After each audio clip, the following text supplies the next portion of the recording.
ఖమ్మం జిల్లా వ్యాప్తంగా ఎలా ఉన్నాయి వర్షాలు తెలుసుకుందాం.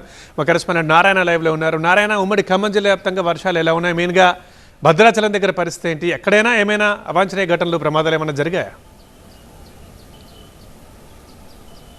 ఉమ్మడి జిల్లా వ్యాప్తంగా గత 3 రోజులుగా ఎడతెరిపి లేకుండా భారీ వర్షాలు కురుస్తున్నాయి. ముఖ్యంగా భద్రాద్రి కొత్తగూడెం జిల్లాలో ఎడతెరిపి లేకుండా కురుస్తున్నటువంటి వర్షాలకు ముఖ్యంగా తాలిపేరు ప్రాజెక్టు రికార్డు స్థాయిలో ఉప్పొంగి ప్రవహిస్తోంది. నిన్న ఉదయం వరకు సాధారణంగా ఉన్నటువంటి చర్ల మండలంలోని తాలిపేరు ప్రాజెక్టు ఒక్కసారిగా గంటకు వరద ఉధృతి పెరుగుతూ అర్ధరాత్రి దాటిన తర్వాత అంటే సరిగ్గా ఈరోజు ఉదయానికి రికార్డు స్థాయిలో 1,00,000 క్యూసెక్కులకు చేరుకుంది ఇన్ఫ్లో. అదే స్థాయిలో అవుట్ఫ్లో కూడా పూర్తి స్థాయిలో 24 గేట్లు ప్రాజెక్టు గేట్లు ఎత్తి దిగువకు గోదావరిలోకి 1,00,000 క్యూసెక్కుల నీటిని విడుదల చేస్తున్నారు.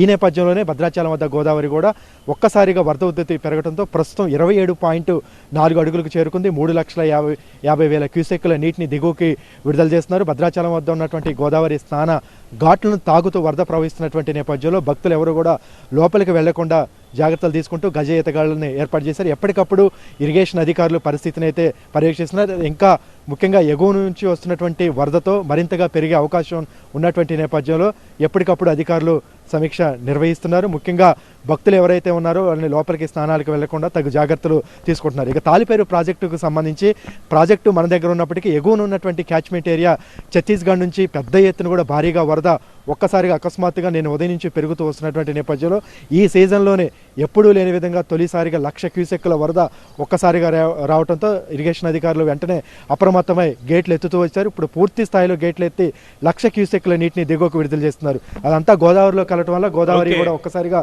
వరదొత్తు పెరిగింది. ఇంతేకాకుండా గోదావరి పరివాహక ప్రాంతంలో కూడా పెద్ద ఎత్తున వర్షాలు కురిసి వరద వస్తున్నటువంటి నేపథ్యంలో ఇంకా పెరిగే సూచనలు అయితే కనిపిస్తున్నాయి. ముఖ్యంగా తాలిపేరు పరివాహక ప్రాంత ప్రజలు ఇటు చర్ల, దుమ్మగూడెం మండలాల్లో ఉన్నటువంటి పలు గ్రామాల పరివాహక ప్రాంత ప్రజల్ని అధికారులు అయితే అప్రమత్తం చేస్తారు. ఇంకా వరద పెరిగే సూచనలు ఉన్నటువంటి నేపథ్యంలో ప్రాజెక్టు వైపు కానీ పరివాహక ప్రాంతంలో ఉన్నటువంటి వాగులు, కుంటలు దాటే ప్రయత్నం చేయవద్దనేది అధికారులు సూచిస్తున్నారు. ఇక జిల్లా వ్యాప్తంగా కోల్బెల్ట్ ఏరియాలో సింగరేణిలో గత 3 రోజులుగా కూడా ఇటు మణుగూరు, జేవీఆర్ అండ్ కిష్టారం, ఇటు కొత్తగూడెం, ఇల్లెందు, టేకులపల్లి, కోయగూడెం సింగరేణి ఓపెన్ కాస్ట్లలో గత 3 రోజులుగా కూడా బొగ్గు ఉత్పత్తి నిలిచిపోయింది. రైట్ నారాయణ.